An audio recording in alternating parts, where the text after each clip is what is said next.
দর্শকের মুহূর্তে সরাসরি যুক্ত হচ্ছে জাতীয় প্রেস ক্লাবের সামনে থেকে দেখানোর চেষ্টা করছি নির্বাচনে বেসুমার টাকার খেলা বন্ধ করুন, নির্বাচন গণতান্ত্রিক পরিবেশ নিশ্চিত করুন। এই স্লোগানে বাংলাদেশ বিপ্লবী ওয়ার্কার্স পার্টির একটি বিক্ষোভ মিছিল কিন্তু সংগঠিত হচ্ছে। এই মুহূর্তে দেখতে পাচ্ছেন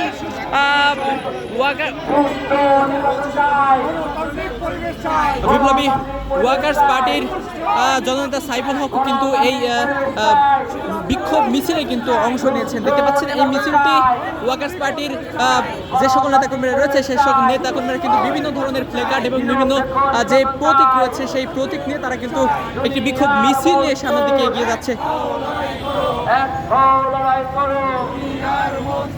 নির্বাচনের টাকার খেলা, নির্বাচনের টাকার খেলা বন্ধ করতে হবে। বেসুমার টাকার খেলা, নির্বাচনের টাকার খেলা, মাফিয়াদের দৌরাত্ম। সম্ভব ফেব্রুয়ারিতে 2024 সালের ফেব্রুয়ারি মাসে জাতীয় সংসদ নির্বাচন অনুষ্ঠিত হবে এবং সেই নির্বাচনকে কেন্দ্র করে বেসুমার টাকার খেলা যাতে না হয়, প্রার্থীরা যাতে টাকার ছড়াছড়ি করতে না পারে এবং নির্বাচনে গণতান্ত্রিক পরিবেশ সৃষ্টির কারণে মূলত নিশ্চিত করতে মূলত জাতীয় ওয়ার্কার্স পার্টির এই বিক্ষোভ মিছিল। এই বিক্ষোভ মিছিল ওয়ার্কার্স পার্টির অর্থাৎ পুরানো পল্টন মোড় থেকে শুরু হয়ে জাতীয় প্রেস ক্লাবের সামনে থেকে ঘুরে আবারও কিন্তু পুরান পল্টনের দিকে কিন্তু ফিরে যাচ্ছে। দেখছেন যে এই মিছিলে ওয়ার্কার্স পার্টির যে সকল সমর্থকেরা রয়েছে তারা কিন্তু তাদের যে প্রতীক সেই প্রতীক নিয়ে এবং বিভিন্ন ধরনের প্লেকার্ড ফেস্টুন নিয়ে তারা কিন্তু এগিয়ে যাচ্ছে নিজেদের দাবির পক্ষে বিভিন্ন স্লোগান দিতে দিতে।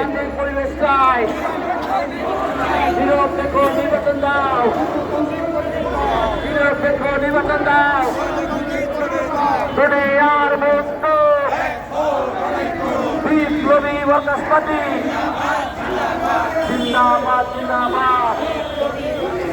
গণমানুষের পক্ষ নিয়ে কোদাল মার্কায় ভোট দেন।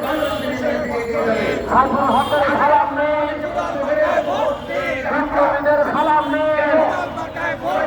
গণমানুষের পক্ষ নিয়ে, গণতন্ত্রের পক্ষ নিয়ে, বাংলাদেশের পক্ষ নিয়ে,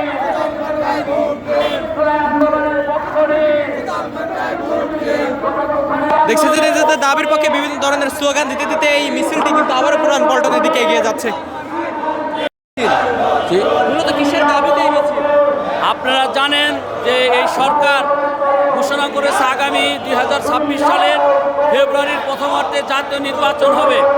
এই নির্বাচনে গণতান্ত্রিক পরিবেশ এখনো পর্যন্ত নিশ্চিত করা হয়নি।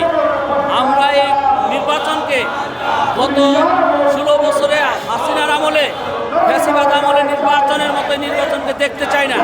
সেজন্য নির্বাচনে কালো টাকা, বেশি শক্তি এই সমস্ত ব্যবহারে নিষিদ্ধ ঘোষণা করতে হবে। সরকারকে কঠোরভাবে কালো টাকার বেসুমার কালো টাকার ব্যবহার নিষিদ্ধ করতে হবে।